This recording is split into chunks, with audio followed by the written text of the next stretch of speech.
Durrani now. He's an emergency medicine physician in San Antonio, Texas. Dr. Durrani, let's start with this closure of this mega site, these two mega sites in California. Does that seem reasonable to you at this point, or do you think this is going to really slow down the vaccination efforts?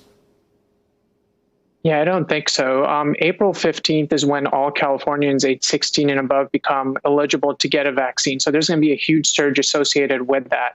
And we need as many avenues for people to get vaccinations once that date hits. So closing any type of site down, I think, is the wrong move.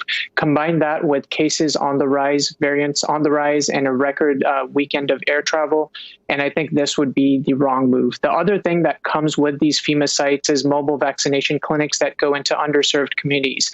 And we have a generational health disparity gap in our country, and that's kind of extended into the COVID pandemic and the vaccination efforts. And so what happens to those mobile sites that we desperately need at this time?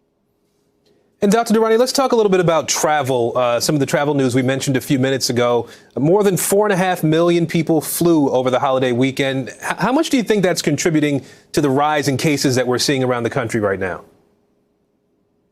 Yeah, so we're not currently seeing those numbers or those infections being reflected in any of the numbers that we're seeing currently.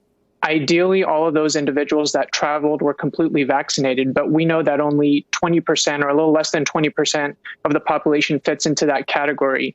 And so we'll probably see those numbers reflected in the next couple of weeks or so. I would recommend that if you did travel and you weren't completely vaccinated, to self-quarantine for 7 days, get a test, and really make sure that you monitor your symptoms, because we don't need an increase in viral load on top of what we're already seeing.